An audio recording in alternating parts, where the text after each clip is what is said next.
recebi algumas perguntas. Está gravando isso?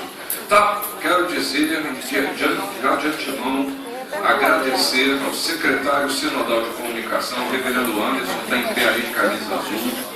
O reverendo Anderson está cuida da parte de comunicação do sínodo, fez não só a divulgação, mas nós estamos fotografando e está sendo filmada toda essa nossa participação aqui pela manhã.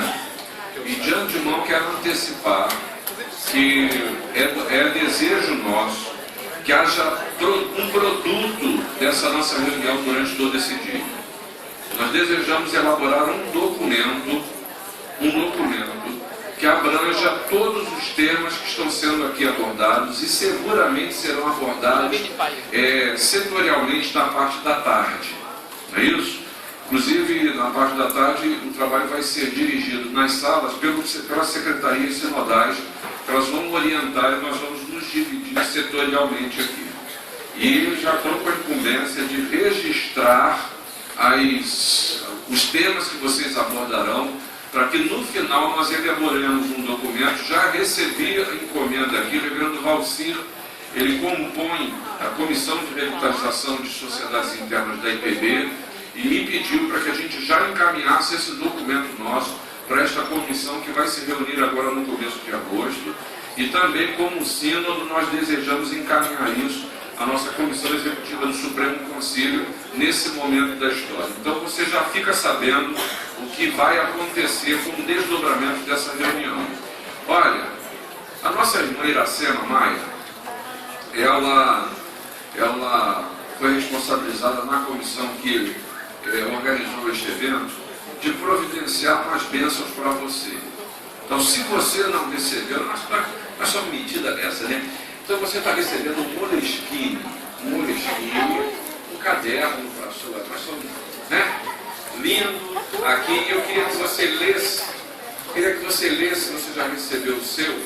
Logo na primeira página, nós temos aqui um pequeno texto, é um parágrafozinho muito interessante, que eu vou até fazer questão de ler, que Iracema colocou aqui, e que é muito nosso pensamento como sínodo. As sociedades internas são a cara da Igreja Presbiteriana do Brasil. Assim, lutar pela sua preservação e fortalecimento não é uma questão de saudosismo, de preferência pessoal ou mero apego à tradição. É uma questão de identidade.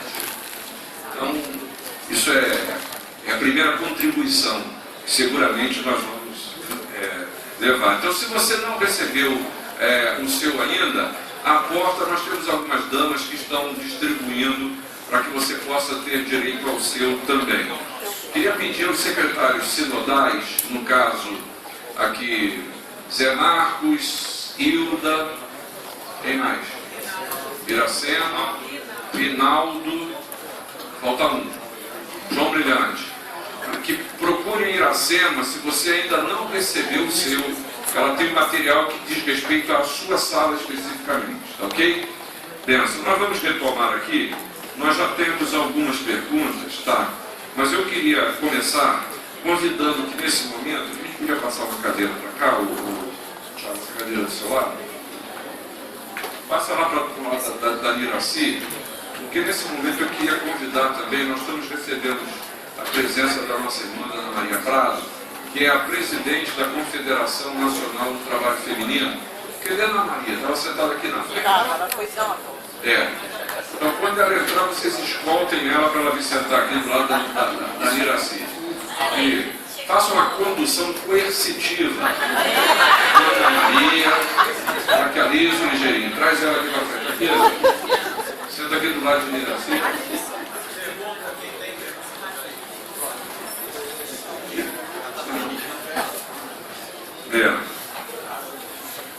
Só para começar a coisa,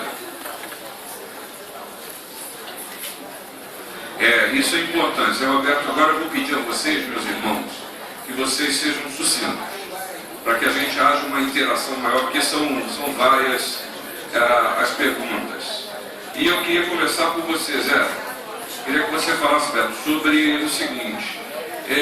A gente nota em algumas regiões um certo de uma certa dificuldade do trabalho da UCP, porque se percebe também a diminuição em algumas regiões do número de crianças na igreja, né? Ou então a dificuldade que os pais, num momento de comodismo, né, eles, apesar da importância da criança estar presente, o pai pega, não vou levar, não vou fazer. Como é que você tem visto isso e como a gente pode atacar esse problema? Então, você pegou num ponto muito central do nosso trabalho. Irmãos, diferentemente de todas as outras sociedades internas, a sociedade interna, a UCP, ela precisa trabalhar com o apoio integral dos pais. Porque nós não podemos e não temos condições, e a criança também não, de ir sozinhas para a reunião da UCP ou para as programações da UCP, porque ela ainda não tem essa autonomia de poder ir sozinha. Alguns adolescentes ainda não têm, imagina as crianças. E assim, de forma até legal, na justiça, é importante que esse apoio e as crianças sejam levadas pelos seus pais, pelos seus representantes, para que não haja nenhuma dificuldade com isso quando acontecer algum problema, se vier a acontecer, com a criança em alguma programação, alguma situação que a igreja faz a nível de UCP com as crianças. Essa é uma realidade. Então, nós temos realmente tido muita dificuldade, porque como secretário nacional eu tenho falado aos secretários sinodais, aos secretários presbiteriais, que nós temos que trabalhar em duas frentes. As crianças, né, com as crianças, mas também com os pais. Porque se eles não comprarem a ideia, se eles não entenderem que a UCP é importante para os seus filhos, não vai adiantar de nada, porque você vai enfeitar a sua igreja, vai fazer a melhor programação, vai planejar tudo da melhor forma possível, impecável, mas não vai ter criança lá para participar da sua programação e do seu evento. Porque se os pais não entenderem que aquilo ali é importante para a sua criança, para o seu filho, não vai acontecer. Por isso é que nós precisamos entender que o nosso trabalho não é só com as crianças, é com as crianças também, mas com os pais das crianças, porque elas não têm essa autonomia de sozinhas decidirem, hoje eu quero ir para a UCP e eu vou independente se meu pai vai me levar ou se não vai me levar. Né? Então nós precisamos dessa conscientização de que os pais, e aí essa conscientização vem do conselheiro, do orientador, mas especialmente da liderança da igreja, do pastor da igreja, em afirmar categoricamente que um trabalho, seja com qual faixa etária for, é importante para a igreja. Sabe por quê, irmãos? Eu estava conversando agora há pouco com o presbítero Edson, cadê ele?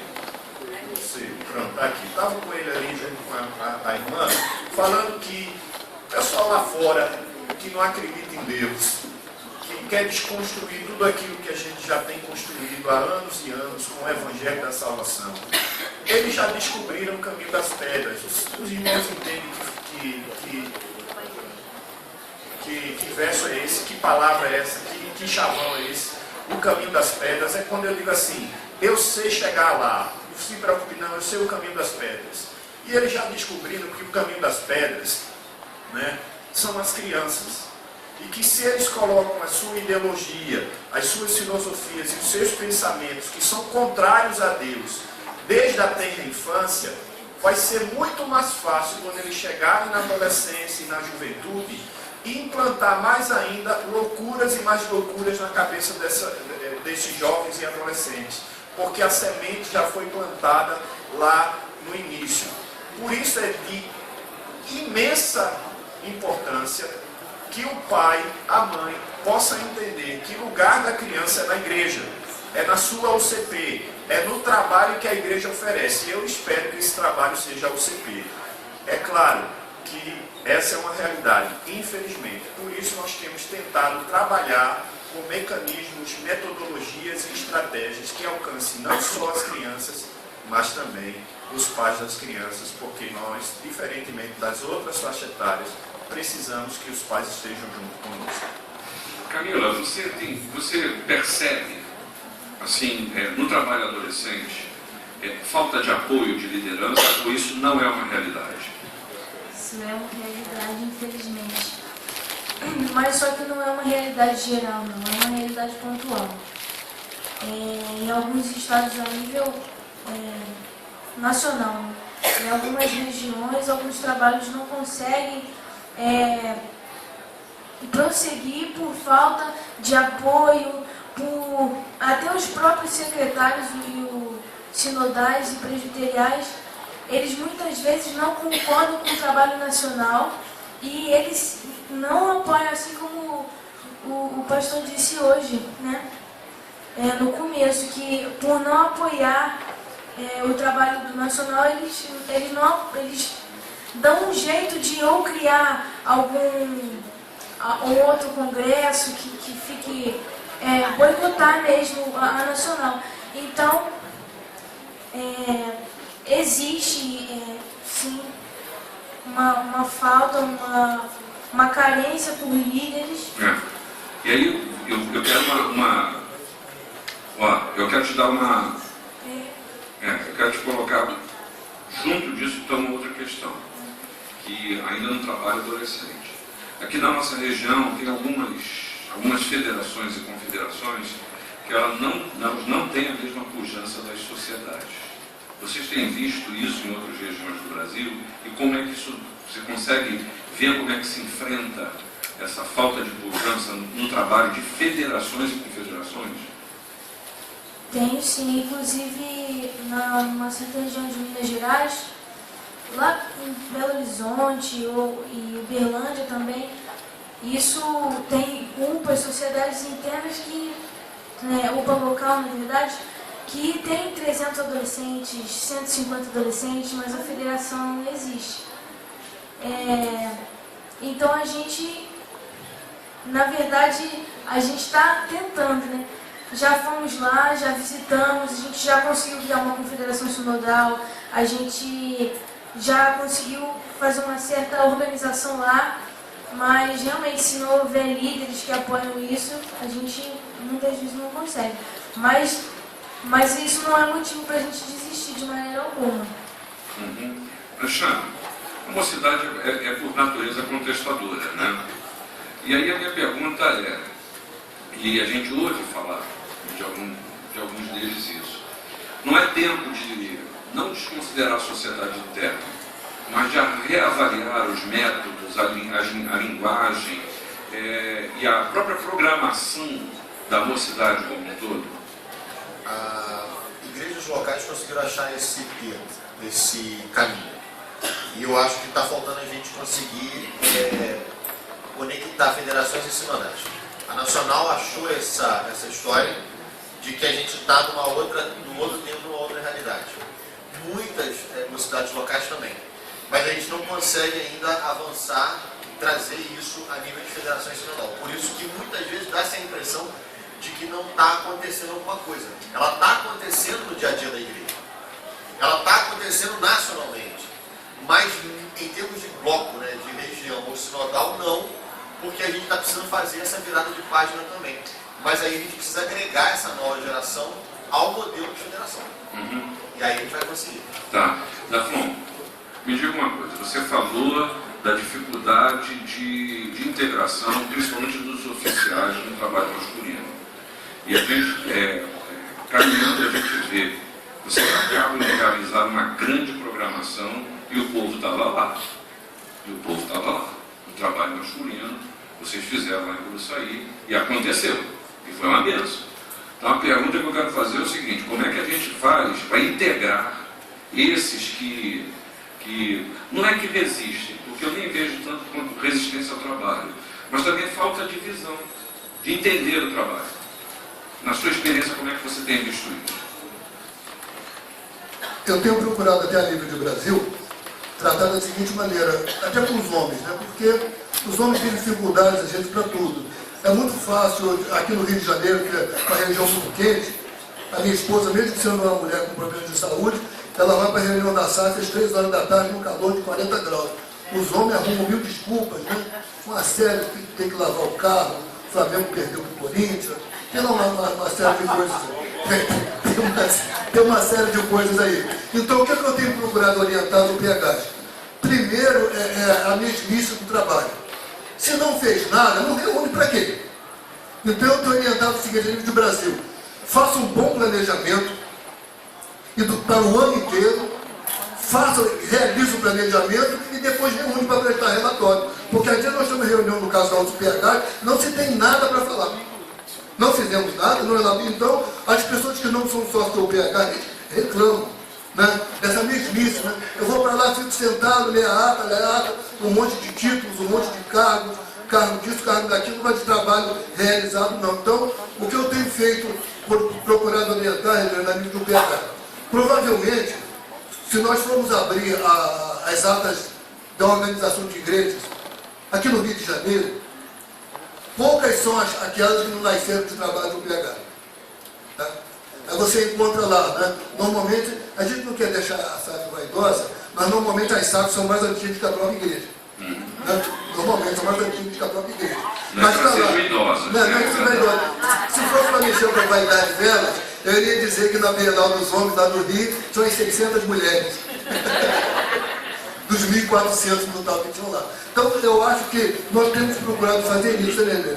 Motivar aqueles irmãos, mas os irmãos alegam, mas eu sou, por exemplo, na minha congregação, eu nunca imaginei ser conselheiro do MP. Eu tive que assumir ser conselheiro do MP, porque nós batizamos 15 jovens no começo do ano, e eu não tinha nenhuma liderança que cuidasse deles. Então, são esses aspectos. No trabalho masculino, eu tenho procurado cortar um pouco essa questão de excesso de reuniões improdutivas, que não quer dizer nada. Dou exemplo aqui com os irmãos. Eu fui num congresso de uma federação, aqui no Sudeste, aí na hora de nomear uma famosa comissão que é de planos e metas, a comissão de planos e metas, eu estou dizendo para o PH, é um farisaísmo total. É colocar fardo para o outro carregar. O sujeito chega lá cheio de ideias, coloca tudo ali e desaparece.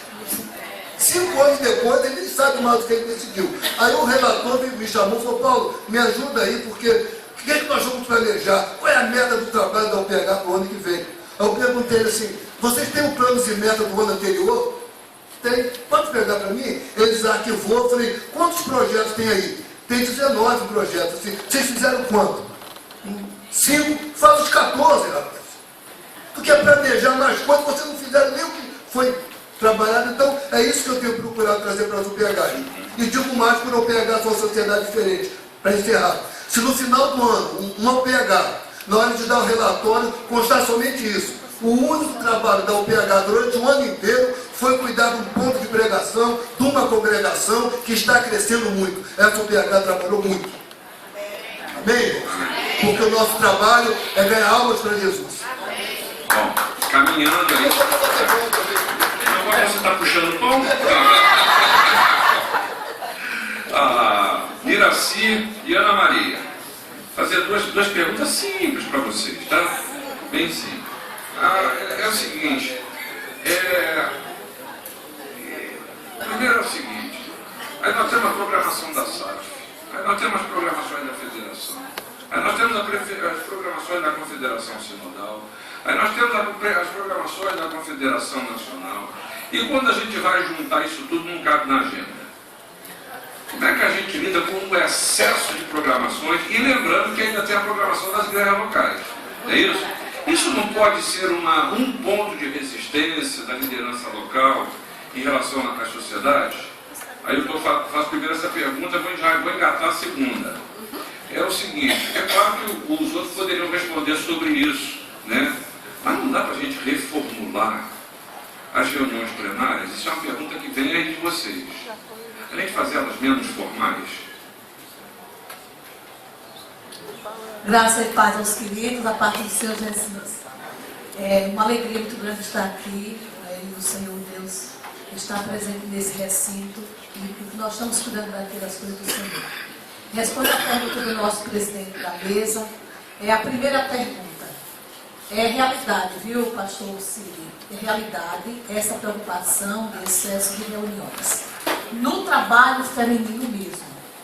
O novo guia, né, já dá uma leveza, já dá uma permissão para que as mulheres enxuguem essa questão de eventos. Uma primeira coisa, nós não temos mais círculos. Retirando a reunião de 2 ou 3 ou 4 reuniões dos ciclos por ano, a federação vai ficar mais tranquila. A orientação da Confederação Nacional para as federações. A federação, na sua diretoria, tem que visitar as suas SAFs. Fazer uma reunião no primeiro semestre para treinar a liderança e uma no segundo para encerrar as atividades. Aí vem o Congresso. Então a federação teria 2. A sinodal. O trabalho da sinodal é visitar as federações. Uma reunião no primeiro ano para treinar a liderança e uma no segundo ano expirativa para encerrar o biênio e o Congresso. E só por isso aí já enxuga bastante a questão do excesso de reuniões da nossa federação e nossa sinodal. Agora, é bem verdade que mesmo com essa orientação, muitas irmãs ainda permanecem fazendo muitas atividades, mas não é por recomendação da confederação. Nós temos dito às irmãs, deixem as irmãs mais leves, mais tranquilas, para viver a vida da igreja, para dar mais apoio à sua igreja, dar mais apoio à sua SAF, e vamos enxugar. Então, se não existe mais, e há essa orientação de uma reunião no primeiro semestre, uma no segundo para a federação, e uma no primeiro ano e uma no segundo para a sinodal. Respondi sua pergunta, pastor. Sim. É uma preocupação grande da confederação, porque as irmãs, na maioria, trabalham fora. E elas não podem deixar de ser esposas, mães, né, donas de casa, e trabalhar na causa do Senhor. Não pode deixar.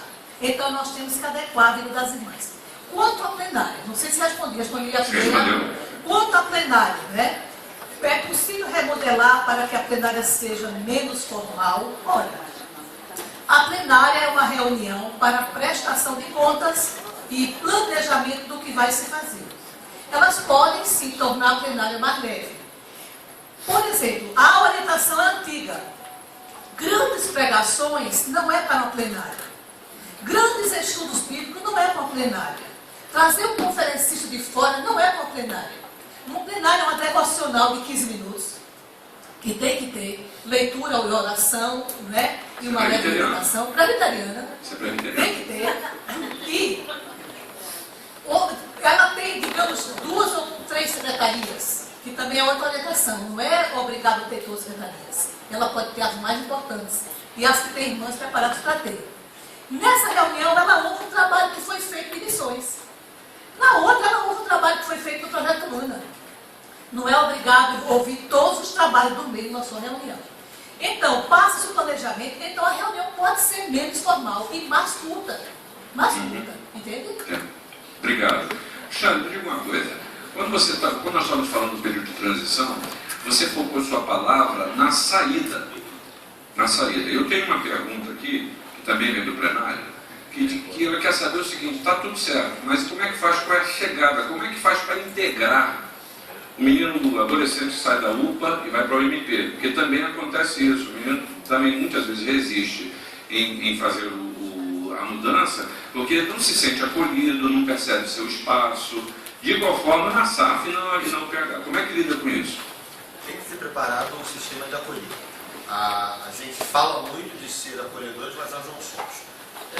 Você pode reparar que se qualquer um aqui pode talvez dar um testemunho disso, de visitar uma outra igreja que não é a sua, você entrou, saiu e não foi cumprimentado. Isso nós falamos presbiterianamente que nós somos muito acolhedores, mas nós não somos. Então nós precisamos reaprender isso. Isso não é mais uma questão só da sociedade interna, é uma questão de igreja. Então, alguns exemplos que eu já vi são as chamadas os encontros de recepção. Uma pizza, uma noite de jantar, ou um momento festivo, não devocional, não tem oração, não tem culto, não tem nada. É simplesmente a chegada. bem-vindo, vem cá, eu sou fulano, eu sou ciclano, eu sou beltrano, que está chegando agora na mocidade.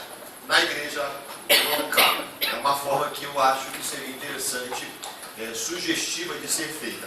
A gente repensar, então, globalmente, e aplicar algumas estratégias de chegada. E recepção, de se pensar objetivamente em cada sociedade, na recepção daqueles, e uma atenção especial. Porque uma coisa é você receber uma senhora que se transfere de igreja, e outra coisa é uma jovem senhora que vem da UMP para a SAF, ela sentir que ali há um espaço para ela. Sim. Então a gente tem que pensar em alguma mesma coisa, de certa forma, o homem também. Mesma coisa o que vem da UCP para a UB e daí por diante. E a gente não tem pensado nisso de maneira objetiva. Isso não tem, isso é alguma coisa que precisa se refletir. A minha igreja tem o encontro de jovens do meio da semana. Eu sei que pode parecer meio fora da curva, a gente estava com dificuldade de ir na escola dominical. A gente estava com dificuldade de ir na plenária no domingo. Ele chega na igreja muito em cima da hora. Então a gente resolveu fazer um encontro meio de semana. Então, na nossa comunidade, dá mais ou menos em torno de 130, 140 jovens no culto à noite, dá mais ou menos 50 jovens no estudo de meio de semana. Na classe escola dominical dá 12, 15. Então a gente tem dado muito mais ênfase no trabalho de meio de semana. Ele vem da faculdade direto. E aí a gente está chamando os adolescentes. Eles têm frequentado um grupo de estudo bíblico da mocidade. Então eles se conhecem. É uma forma que a gente está tentando achar de transição. Mas só chamamos os acima de 16 anos. Não chamamos os mais novos. Então os que têm 16, 17 são convidados a participarem para começar a gerar laços de amizade. Então, ok, olha só. Pela graça de Deus, nós estamos com mais de 20 perguntas aqui. Algumas elas convergem. Então você que fez a pergunta vai entender que algumas nós vamos juntar. E sobre esse tema ainda, vai, Thiago. Uma pergunta para ele. De maneira assim, as mulheres estão cada vez mais no mercado de trabalho. Com isso, o trabalho da SAF durante a semana diminuiu. Como enfrentar esse problema? E outra pergunta, que está nessa mesma linha, irmãs recém-saídas do MP comentam comigo que não conhecem os trabalhos do departamento das SAFs locais, porque a maioria destes ocorre nas tardes e dias úteis. Há algum incentivo para estes trabalhos aos poucos serem transferidos para os finais de semana? O pastor Flávio fez essa pergunta, anterior aqui, não tem nome aqui, mas fica na mesma linha, né? Vai, Nancy. Gente, agora eu fico pensando assim, já vou lá nos antepassados, tá? A gente trabalhou a vida inteira. Só que, lógico, mudou as coisas. O trânsito tem toda uma logística diferente hoje. Agora, a SAF tem que entender, aí que está o problema da questão não é do velho novo, sabe? Igual para que é velho. Não é assim, é do que não caminhou. Tem de caminhar. A pessoa que tem mais de 50 anos, 60 anos, aí tem que caminhar com a realidade, saber você está folgado, já está aposentado, você trabalhou um dia. Quem sabe se trabalhou um dia, você também não pôde. Então, eu vejo assim, que uma das dificuldades que nós temos ainda, que a Ana pode depois achar que está certo, é que nós temos muitas lideranças ainda, sabe, irmãos? Cabeça branca não quer dizer que a gente é atrasado. Eu já ouvi assim, eu não vou mudar a reunião departamental da quarta-feira às 3 horas. Mas quem pode vir? Vai só, vou falar assim, a realidade. Isso é algo que eu falei antes de falar. A realidade assim, ela entrou no departamental daquelas que estão aposentadas. E aquelas que estão trabalhando, ficam de fora. Tem que adequar. Então nós podemos ser assim, veteranas, mas nós temos de modernizar a nossa maneira de trabalhar. Modernizar. Não é porque sempre foi feito. Pensava assim, não, mas a plenária sempre foi feita esse dia, mas pode ser feito novamente ainda esse dia? Você pode vir umas outras coisas. Às vezes tem reunião departamental de sábado, tem reunião, onde que dá condições de fazer reunião, faz a reunião. É por isso que muitas vezes as jovens não estão entrando dentro das salas. Porque não fica naquele negócio que tem que ser de igual do 1950, não é mais. Estamos em 2016, uma geração totalmente nova aí. Então nós que somos já mais veteranos, temos que pensar, a gente tem que correr. A gente tem que correr para não perder.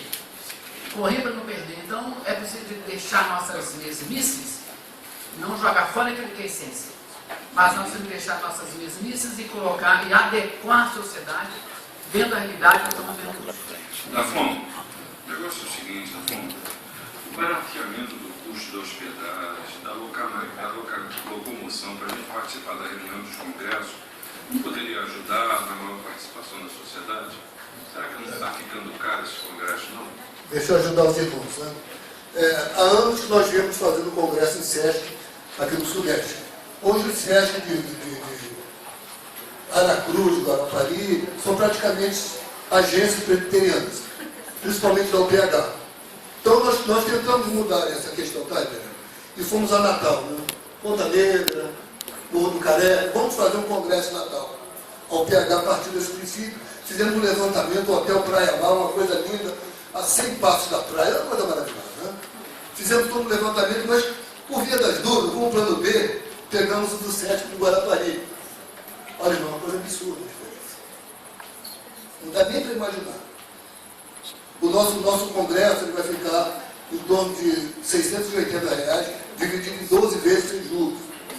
E não vai para o SPC que é atrasado. Né? Mas, para fazer o congresso em Natal, com todas as dificuldades nossas, limpando tudo, nas reuniões, eu fiz a reunião até com a empresa que preparou a comida lá do Supremo, né? Pedi para tirar até sobremesa, refrigerante, ficava em mais de R$1.200 para nós fazermos um congresso em Natal. Então, o trabalho, nós temos visado isso aí, porque é diferente da estrutura feminina e de outras sociedades. Na UPH, nós fazemos um congresso para a família. Todos os nossos congressos, na Bienal, né? Tinha 1.400 pessoas, tinha mais de 500 mulheres. Né? Os nossos congressos, no de 2014, tinham 850 pessoas, tinha mais de 350 mulheres no congresso, os homens. Né? É um congresso que abrange a família e os filhos. Então nós temos que pensar no custo. Porque se nós pegarmos um congresso de R$1.200, R$1.300, vai o marido, a mulher e 3 filhos, o cara vai ter que fazer um crediário. Vai ter que fazer um crediário para ir para o congresso. Então, nós estamos voltando a Guarapari justamente por causa de custo. Senão nós estaremos em Natal, que é muito mais apreciado. Entendi. Reverendo Zé Roberto, uma pergunta simples para o senhor. Peraí, só um minutinho. Aguardando a... Se for para a UCP, se for implementar uma única ação para envolver os pais na UCP, qual seria a estação? Uma outra pergunta está parecida, essa é do Indiomar de Botafogo.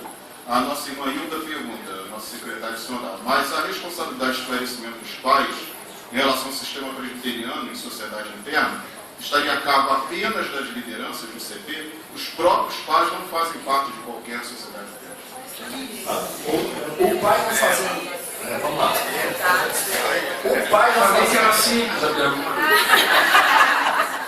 O pai não fazendo parte de nenhuma sociedade interna já dificulta bastante, porque ele não sabe o que é que acontece. Ele não tem nenhuma ideia do que é ou do que são os trâmites, sejam eles administrativos ou de eventos de uma sociedade interna. Isso dificulta, não tenha dúvida. A falta de entendimento dos pais em saber o que é uma sociedade interna e como ela funciona, dificulta também a participação da criança e a motivação dos pais em trazer as crianças para participar da UCP. Mas, deixa eu ver se eu entendi a primeira, porque eu comecei pela segunda pergunta aí. Se for implementar uma única ação para envolver os pais na UCP, qual seria a estação? Ok. Os pais na UCP. Ok.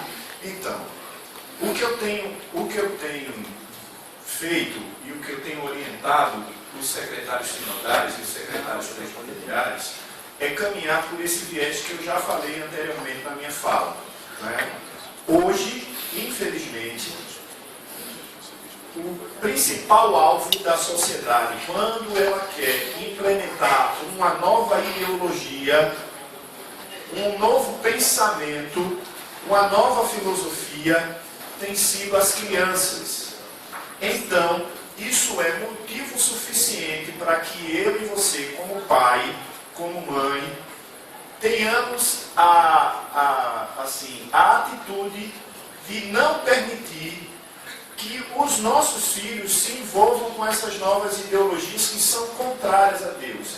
E uma ferramenta que ajuda nesse processo é a sociedade interna, porque além de integrar, além de fazer com que a criança ela se identifique com a igreja, a instituição, a UCP também, ela é uma ferramenta de evangelização e de alcance. Quantas vezes ou quantas histórias nós já sabemos de que pessoas que hoje, por exemplo, estão nesse plenário e que foram alcançadas por um trabalho da UCP. A UCP que fez uma EBF, a UCP que fez um acampamento, a UCP que fez algum trabalho evangelístico que foi alcançado.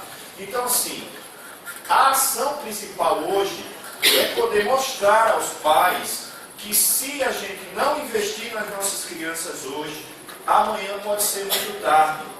E a ferramenta mais fácil que está às nossas mãos, que nós podemos usá-la, é a UCP. Pode-se ter qualquer outra ferramenta, mas a que está mais acessível a nós hoje, porque faz parte da identificação da igreja, do contexto da igreja, é a sociedade interna UCP. Então, assim, a metodologia ou a estratégia é mostrar aos pais que as nossas crianças precisam encher a mente e o coração de Deus e da sua palavra, porque senão elas vão encher a mente e o coração daquilo que não é de Deus. E não precisa sair de casa para isso, tá? Hoje, quando você liga a televisão e assiste um desenhozinho animado que você acha que é inocente, ali naquela história tem alguma ideologia e alguma situação que é contrária a Deus. Zé, deixa eu te fazer uma colocação aqui, para te ajudar. Vamos lá. Para te ajudar. Será que na UCP, quando a gente fala no UCP, a gente pensa sempre no trabalho com crianças. Será que não se abre uma porta para um trabalho com os pais das crianças também? Certamente. Como iniciativa do trabalho do UCP? Claro. A questão toda é a gente equalizar isso, para não dar mais uma tarefa, um trabalho ou uma reunião a mais a esses pais. Aí a gente precisa equalizar isso. Mas você está certíssimo. Se eu consigo trabalhar com as crianças e ao mesmo tempo fazer com que os pais estejam integrados, e aí a gente pode fazer isso de várias maneiras, dando serviço a eles em algumas atividades, né? Como, por exemplo, se uma UCP organiza um acampamento, por que os pais não podem estar juntos conosco? Ah, eu não quero meu pai lá no acampamento, não quer pagar o maior mico, né? Mas aí você fica nos bastidores, ajudando, coordenando, você não precisa estar lá na frente, mostrando que você está no acampamento e participando. Então, assim, há várias estratégias. Agora, é lógico, o que você falou aí, sem sombra de dúvida, é importante. Se eu conseguir conciliar o trabalho com as crianças e também, de alguma forma, sem ser pesado, porque já tem a mãe já envolvida na SAF, o pai na UPH, ou né, em qualquer outro trabalho da igreja, como professor de escola dominical, ou como presbítero, ou enfim, em qualquer outro. Eu preciso equalizar para que isso não se torne algo pesado. Mas não tenha dúvida que, para alcançar as crianças, é preciso também olhar para os pais e promover para eles algum tipo de trabalho, algum tipo de situação, algum tipo de envolvimento. Isto é necessário.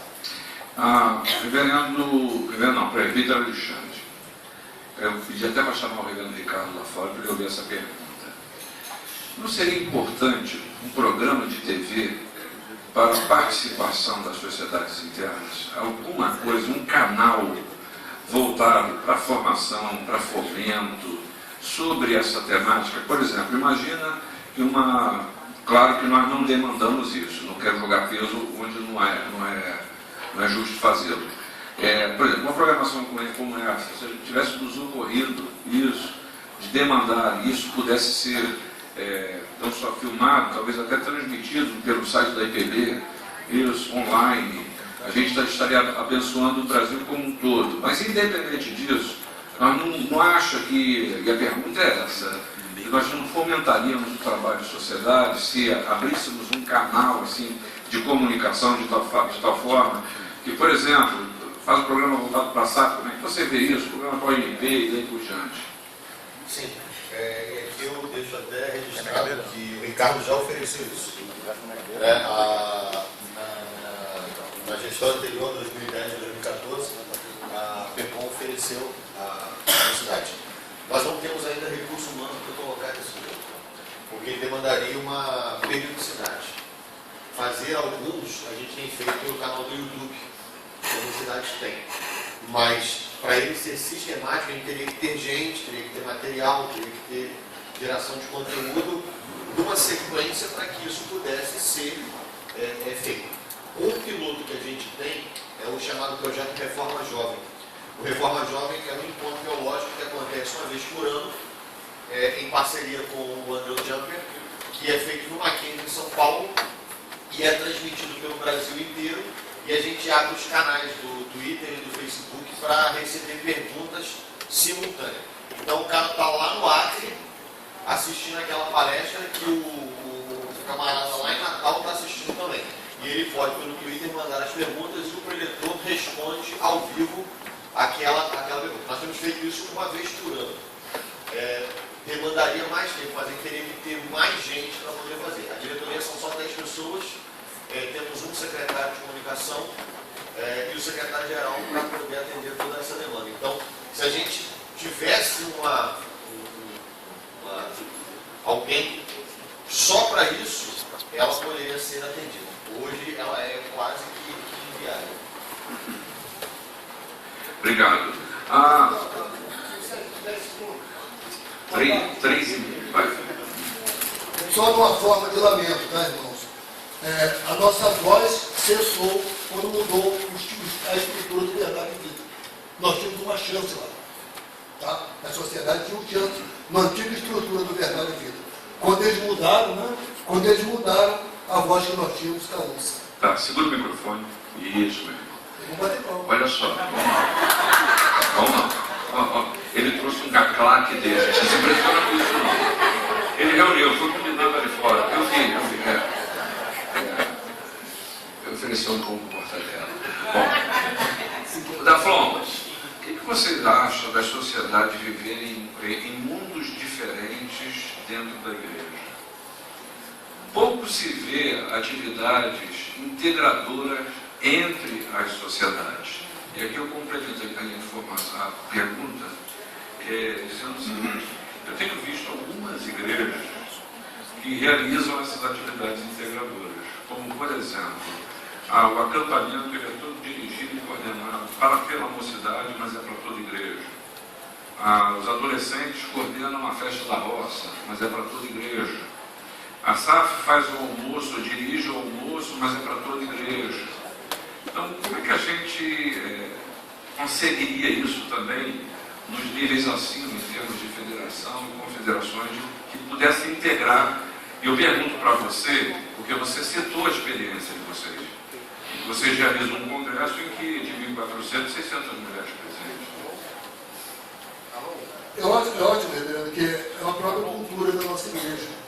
Por mais que a gente prega o seguinte, olha, é um trabalho especial da SAF, os homens às vezes vão lá porque ou são motoristas das irmãs, né? Eu gosto, né? A gente fala o seguinte aqui no Rio, tá? Quer encontrar o homem da UPH, vai na reunião da SAF, que eles estão lá. Né? A maioria deles estão lá. Entendeu, reverendo? Eu acho que é uma questão da nossa própria cultura. Por exemplo, hoje na minha congregação tem o curso da UMP. E eu fiz esse apelo ontem, mas não adianta, só vai UMP. Porque tem uma cultura nossa da igreja que o trabalho é direcionado só para aquele grupo. E na verdade eu tenho pregado o seguinte, irmão: as sociedades internas, elas não são uma igrejinha, nem um apêndice da igreja. Elas são uma igreja presbiteriana no Brasil. Elas podem ser estruturadas na forma da lei e até dissolvidas, ou questionadas se não cumprir sua função dentro da igreja. Então, eu acho, reverendo, que é uma questão da nossa cultura. A gente organiza o trabalho. Se chancelar com o nome de uma sociedade interna, os outros irmãos não vão. Não, mas é o culto só da UPH, não, esse culto é da UMP. Então, já se criou essa cultura que nós achamos que nós não temos que ir. O dia que nós entendemos bem, também nós só temos só 150 anos, 100 poucos anos, somos novos ainda, que o trabalho é da igreja, todos nós estaremos ali. Né? Mas ainda existe essa cultura entranhada no nosso sistema que cada sociedade cuida da sua vida. É essa cultura que eu questiono na questão de nós usarmos o jargão de força de integração. Para nós sermos considerados força de integração, nós temos que estar sempre integrando. Qualquer coisa que desvirtua, ou selecione, ou partidarize, não funciona. Eu acho, Regiane, que é uma questão da nossa própria cultura. Já está entranhado no presbiteriano. Hoje é o culto da UPH. Só vai o PH. E nós temos que trabalhar que o culto é da igreja dirigido pela UPH. Hoje eu digo sempre, irmãos, que às vezes a gente tem conta de dificuldades em determinados trabalhos. Tem regiões do Brasil, no trabalho masculino, que já não se faz mais culto nos sábados. A gente agrega no culto domingo, porque sabe que pelo menos o povo do domingo vai. A dificuldade, a gente já tem até uma visão que nós somos até meio sabatistas. Quando se fala de trabalho dia de sábado, é um problema muito sério. Na UPH nós estamos conseguindo um recurso que está funcionando, tá? Para trabalho de sábado. Convidamos 2 corais. Pelo menos tem umas 70 pessoas já. Eu vou te dizer. Só matando. Ok. Camilinha, me diga uma coisa aqui. Foi abordado aqui mais em relação à SAF, especificamente a questão do horário das programações. E uma das coisas, às vezes, que a gente vê as pessoas questionando é que no trabalho adolescente a dificuldade por causa do horário da programação. No caso da juventude, a gente sabe, eu vivi uma juventude na igreja, acredito que muitos aqui também, que a gente era um prazer passar o dia na igreja, né? Passar o dia na igreja, passar o sábado e domingo, alguns iam até durante a semana. Mas hoje em dia essas questões mudaram, o jovem trabalha, estuda, isso já tem chegado à adolescência também. Mas você acha que o dia da programação é determinante para o sucesso ou fracasso do trabalho adolescente? O dia muitas vezes pode atrapalhar. Por exemplo, um congresso que é marcado no final de semana de uma prova de vestibular perde uma grande porcentagem de adolescentes. Então, a gente não deve ser totalmente ditador com muitas aspas, tá, gente? Né? Por favor. Eu só quis dizer o sentido da palavra, mais ou menos. Em achar que o adolescente tem que ir na programação da UPA e esquecer o resto todo. Isso não dá, mas eu acho que dá para conversar assim, mas só que em alguns momentos o adolescente também tem que saber que ele precisa, algumas vezes, priorizar o trabalho na igreja. É uma questão também de priorização. Isso, priorização. E aí, nesse sentido, a questão de horário muitas vezes serve apenas como justificativa para não participar. Exatamente. É isso? Muitas vezes ele fala, não, tenho prova amanhã, mas ele vai ficar até de noite mexendo no Facebook.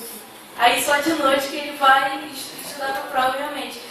Eu digo isso porque aqui já pedi perdão ao Senhor, já fiz isso.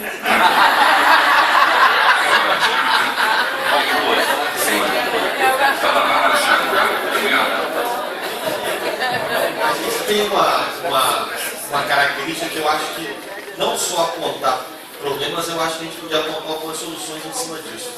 A Secretaria de Mocidade tem orientado que chegou a hora da igreja virar a página da gente viver de programação. A gente tem que viver de conceito. Qual é a necessidade, qual é a realidade que a gente está passando? Qual é a realidade da igreja local, da federação, da confederação, da nacional? Porque a gente está vivendo assim, chega uma diretoria, eu tenho que marcar o culto do aniversário, eu tenho que marcar o culto do amigo, eu tenho que marcar os aniversários do mês. A gente vive não com as necessidades que a igreja tem ou as necessidades que a sociedade tem. A gente vive da programação. E chega a hora também a gente romper um pouco esse paradigma. Qual é a nossa realidade? Uma cidade como o Rio de Janeiro, uma cidade urbana, as distâncias são extremamente grandes, o deslocamento é perigoso. Por que não uma atividade à tarde? Por que não uma atividade na hora que o cara sai do trabalho? São algumas alternativas que a gente está precisando repensar. Repensar o tempo, repensar o modelo, repensar a linguagem, a abordagem. Porque eu acho que ficar com a programação, e a gente está repetindo muito isso, dá a impressão de que nós vivemos de programação. Nós não vivemos de programação. Se a gente se rompesse essa escravidão, eu acho que vai nos dar uma aliviada, uma retirada, para a gente poder pensar em coisas novas, pensar em novas abordagens, em novas linguagens. A Camila toca no ponto, no estudo, de cada 10 jovens cristãos universitários hoje, 7 desviam. Eles não completam o seu curso universitário com crentes. Dos 7, 3 são agnósticos, 3 são ateus e 4 são agnósticos. Aquele cara que dirigia a equipe de louvor, ele vira ateu 4 anos depois. Então, não é estar na igreja. Qual é o conceito? O que a gente está fazendo com ele dentro da igreja? Que linguagem que ele está recebendo? Que abordagem está sendo tratada? Que tipo de pastoreio nós estamos fazendo com ele? Então, é um pacote muito grande. E a gente está pensando, às vezes, só em algumas situações, mas talvez esse espaço seja a hora de a gente começar a ventilar e respirar que é muito mais amplo a necessidade do pastoreio, do cuidado, da projeção como igreja vai mais longe. Obrigado. Bom, eu vou escolher um pastor para responder essa pergunta agora.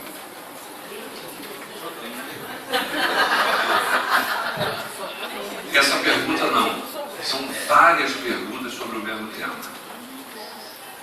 As pessoas precisam primeiramente compreender o sistema de governo presbiteriano. Sendo assim, as igrejas precisam apoiar os trabalhos da federação, a federação trabalha do sino e assim sucessivamente. A respeito dos pastores... Não, peraí que eu vou criar um contexto. Cadê a interrogação da pergunta? Vai ter. A respeito dos pastores que não aceitam as sociedades internas, não seria o caso de fazer alguma coisa nos seminários? Você acredita que os seminários não estão preparando pastores para conhecerem a alma da igreja, que é as sociedades internas? E aí, mais do que isso, tem mais? Por que eu não fui ser preso? Peraí. Por que eu não fui ser preso? Peraí. 4 de vocês falaram das dificuldades com lideranças. Liderança fraca, preconceituosas, liderança episcopal, etc. Pensando na nossa forma de governo, esses oficiais, sobretudo os pastores, que representam essas dificuldades, foram eleitos. Na opinião de vocês, a igreja precisa avaliar melhor as lideranças que estão elegendo, e mais do que isso, nós temos hoje, houve uma quebra. Nós temos gente hoje galgando lideranças em nível da igreja que não tiveram o privilégio de participar de sociedades internas.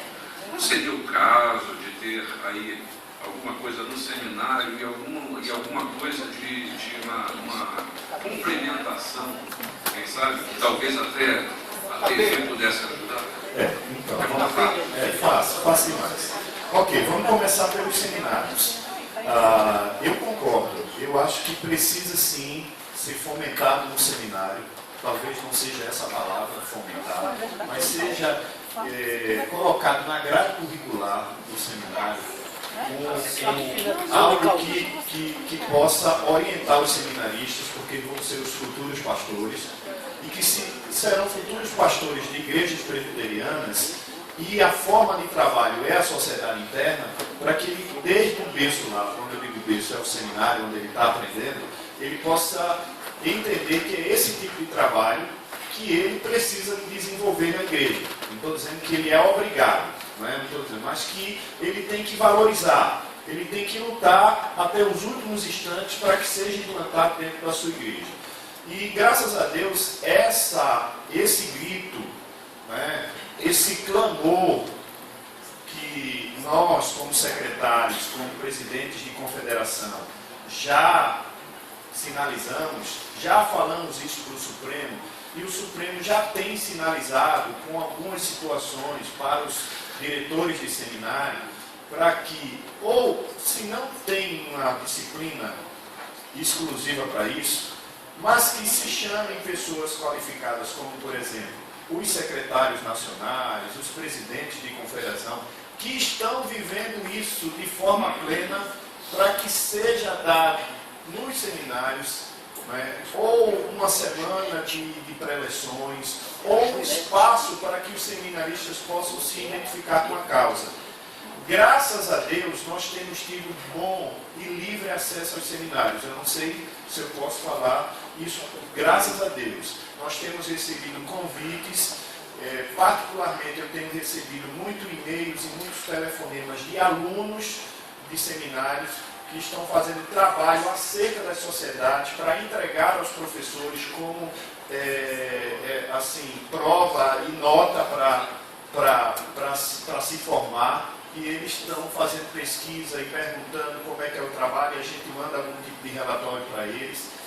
Mas isso ainda é muito pequeno, né? A gente está engateando quando nós deveríamos já ter algo dentro dos seminários que realmente fomentasse ou realmente colocasse na cabeça do seminarista que quando ele sair dali e for pastor, ele precisa desenvolver esse trabalho. É, para mim, necessário que no espaço acadêmico, quando eu digo espaço acadêmico, os seminários, né, que se tenha algo que fale sobre as sociedades internas. Né? Seja isso uma disciplina, ou seja isso algo dentro de uma disciplina, que aí se encaixe lá em algum momento que se fale nessa disciplina sobre as sociedades internas, dando todas as orientações possíveis e necessárias. Não é uma coisinha assim de dizer assim, vamos dar uma geral aqui só para que você não saia do seminário sem saber alguma coisa. Não, a gente precisa levar isso um pouco mais a sério. Talvez esse também seja um dos motivos porque a liderança chamada pastor não queira sociedade interna na sua igreja. Porque talvez lá no seminário ninguém nunca falou, ninguém nunca deu interesse a isso ou destaque a isso. Não sei se o Alexandre queria complementar. Só para o presbítero regente, eu tenho tratado isso no PH durante muitos anos. Eu não focaria somente lá no seminário a questão da grade sobre esse aspecto. Porque desde 2006 já tramita no Supremo a inclusão na grade do seminário a questão de sociedade interna. Mas, Alexandre, vamos buscar lá na igreja. Como funciona a coisa? Lá na igreja local, o jovem, o senhor, seja quem for, se sente chamado para o ministério, é examinado pelo conselho, as suas aptidões, passa por tudo hoje que exige o trabalho dele e encaminha a ser o presbitério. O presbitério pega esse jovem, averbado pela igreja, e encaminha ele para o seminário. O que o seminário faz com ele? Prepara ele teologicamente, dá um diploma na mão dele, teológico, e devolve ele ao presbitério e à igreja apenas com um diploma de bacharel em teologia. Se a pessoa que nós mandarmos para lá não tiver nenhuma afinidade, ou nunca ensinaram ele na igreja a importância da sociedade interna, na igreja, ele vai chegar no seminário, mesmo que tenha grade lá, aí volta aqui ao CT. Mas na infância dele, nunca disseram para ele que a sociedade interna era importante. Ele vai chegar no seminário, vai pegar, mesmo que hoje não tenha grade, nem se tiver, vão explicar isso a ele, mas na mente dele também isso nunca funcionou na minha igreja. Eu acho que nós temos que pensar lá no preparo dele lá na igreja. Porque aconteceu aconteceu aqui numa região aqui do Brasil, né, que uma das sociedades nossas custeou todo o período de estudo do seminarista. Quando ele voltou pastor, a primeira coisa que ele falou, sociedade interna comigo não. Aí a tal sociedade, eu não vou dizer o nome, falou assim, não devolve a gente o dinheiro que nós pagamos.